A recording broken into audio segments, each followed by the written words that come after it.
Let's talk about the kind of campaign we've seen and some of the information we've just seen from David. It's time for a panel of party commentators. Richard Mahoney is a Liberal commentator. He joins us remotely this morning. Hello, Richard Mahoney. Good to see you. Kate Harrison is a Conservative commentator, and Anne McGrath is an NDP commentator. Good to see you all.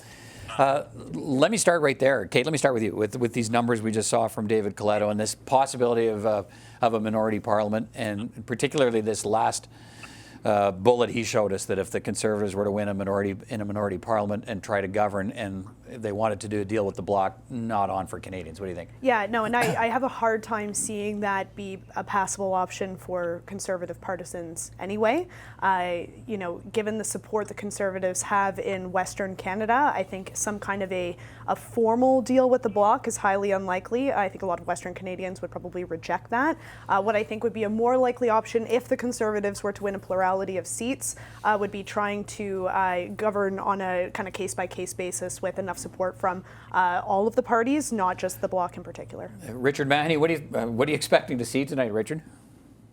So I would expect, I guess, don't want to prejudge what the public is about to do in a massive exercise called an election campaign, but if I looked at the research and listened to what Mr. Coletto and others are saying, it looks to me like there'll be some form, as you suggested, of a minority government.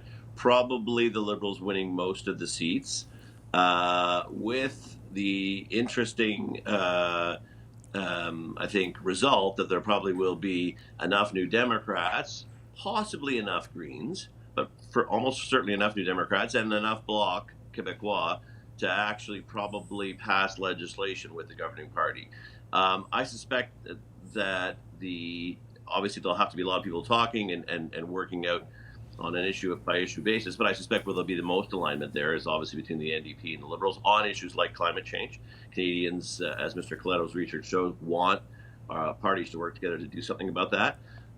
So I think we've done this before in Canada. Mr. Harper led a minority government. Mr. Martin led a minority government recently. So this can be done. It just takes work and leadership. All right, Anne, what are you expecting to see tonight? Well, it's these guys are both right. I mean, we went through more than a decade of minority parliaments from 2004 to 2006 in various incarnations, and people were able to get things done. For New Democrats, it's always been about how do we leverage whatever position we have in a parliament to get action on the priorities that we've set out. And I have to say, I think that some people were questioning whether or not it was right to talk about what our 6 priorities would be, or to muse about different arrangements and so forth. But I actually believe that with the Conservative vote coming down and it looking like the Liberals are doing better, I think that the message to a lot of progressives has been, you don't have to choose what you don't want. You can actually choose what you do want,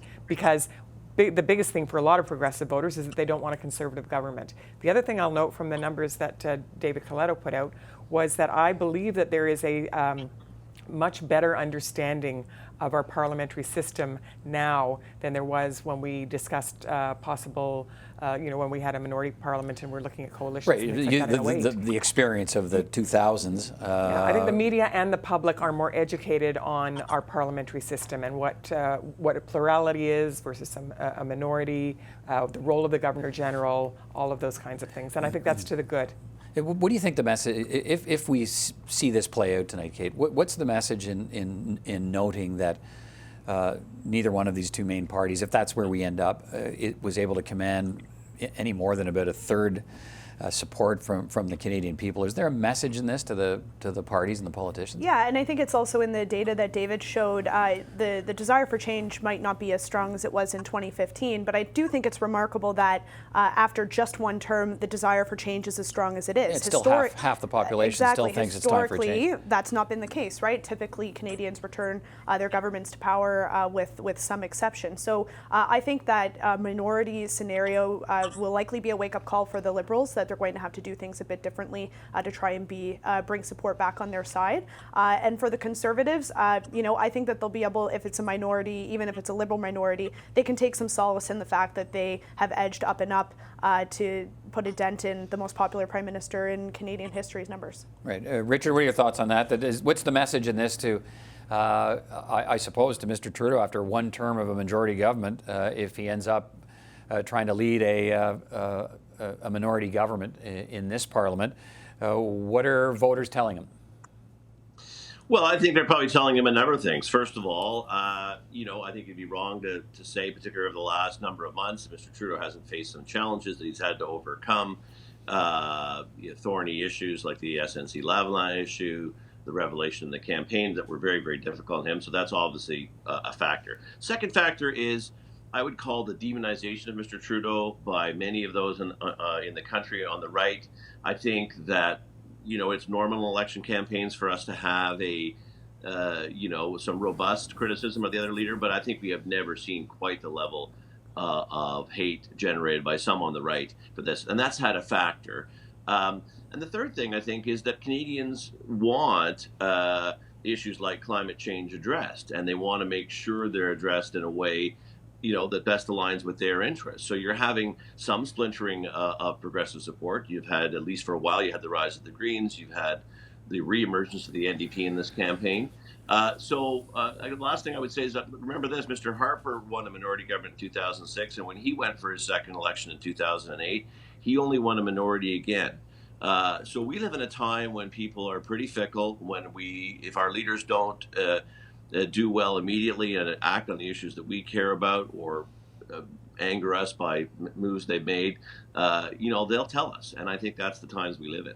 And so in the last campaign, progressive voters were very inspired by Justin Trudeau and the Liberal campaign, and they voted because they wanted some things to change. It was a change election, and then we come into this election, and progressive voters, for a large number of progressive voters, are very disappointed because they feel like things that were promised were not delivered. Things like the change to the electoral system, right? He was such a definitive statement when Justin Trudeau said, this will be the last first past the post election in Canada. And he said that so definitively, and people believed him. And then he turned around and didn't do it, or basically refused to do it. So things like that, I think progressive voters were very, very disappointed in. Progressive voters, as I said before, also really worry a lot about Conservatives winning. And I think in this campaign, we've seen both the Conservatives and the Liberals starting out sort of in the mid-30s in the public domain polling, and now still fairly tied, but dropped, right? So a lot of those progressive voters have felt the liberty, I think, to be able to now go back to what they really want. Okay. And the story of this campaign really is the rise of the NDP and the re-emergence of the NDP as a very significant part of the Canadian political landscape. Quick final comments here. Kate, if we end up with that scenario tonight, what happens to Andrew Scheer? Is he safe as the party leader? Yeah, I think the only way I really see a genuine challenge coming forward, and granted, there's a leadership review following the election as long as it's not a win. I think unless we're looking at a sweeping majority Liberal government, Andrew Scheer is probably safe, again, because Justin Trudeau started from such a position of strength. I don't think that there would be a movement to remove him. Also, a minority means that we're probably not looking at a 4-year government. The Conservatives are probably the best position of all the parties to fight another election again very quickly, at least in terms of resources. So I think he would hang on, of course. Richard, what happens to Justin Trudeau if he ends up in a minority parliament? Presumably he stays around and continues to lead?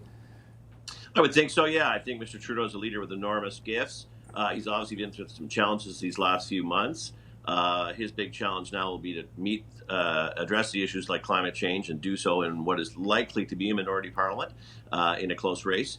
But yes, absolutely, he will do that. And I think, he'll have to show some different leadership skills if, in fact, it is a minority parliament. All right, then. And Anne, the only two leaders coming out of this campaign that can be absolutely guaranteed of full support from their parties are Blanchet and Singh. The other leaders, I agree with these guys that they'll probably be able to hang on, but hanging on in a context where there will be people very critical internally in their parties, and there will be leadership campaigns shaping up, and that's a very hard internal battle to fight while you're trying to also campaign and run. All right, and Kate, Richard, thank you all for your time. Appreciate it. We'll talk again. Thank you. Thanks.